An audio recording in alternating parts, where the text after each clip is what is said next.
علیکم، ہوں صبا کامران۔ آج ہم ایک عظیم شخصیت کے بارے میں بات کرتے چلیں، میجر شبیر شریف۔ میجر شبیر شریف شہید 28 اپریل 1943 کو پنجاب کے ضلع گجرات میں ایک قصبے کنجا میں پیدا ہوئے۔ انہوں نے لاہور کے سینٹ انتھونی اسکول سے او لیول کا امتحان پاس کیا۔ اس کے بعد وہ گورنمنٹ کالج لاہور میں پڑھ رہے تھے جب انہیں پاکستان فوجی درسگاہ کاکول سے آرمی میں شمولیت کا اجازت نامہ ملا۔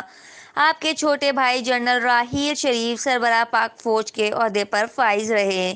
اس کے علاوہ وہ میجر راجہ عزیز بھٹی شہید کے بھانجے بھی ہیں۔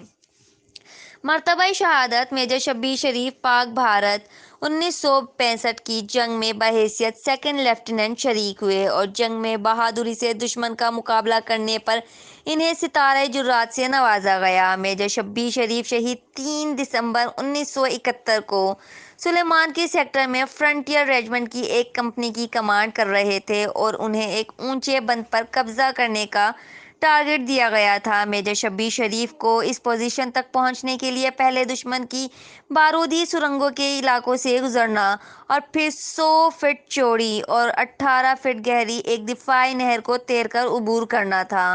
دشمن کے توپ خانے کی شدید گولہ باری کے باوجود میجر شبیر شریف نے یہ مشکل مرحلے طے کیے اور دشمن پر سامنے سے ٹوٹ پڑے۔ 3 دسمبر 1971 کی شام تک دشمن کو اس کی قلعہ بندیوں سے باہر نکال دیا۔ 6 دسمبر کی دوپہر کو دشمن کے ایک اور حملے کا بہادری سے دفاع کرتے ہوئے میجر شبیر شریف اپنے توپچی کی اینٹی ایئر کرافٹ گن سے دشمن ٹینکوں پر گولہ باری کر رہے تھے۔ اس جنگ میں وہ ہیڈ سلیمان کی ضلع اوکاڑا کے محاذ پر تعینات تھے۔ اس دوران انہوں نے دشمن فوجیوں اور ٹینکوں کو بھاری نقصان پہنچایا اور 6 دسمبر 1971 کو ملک اور قوم کے لیے اپنی جان قربان کر دی۔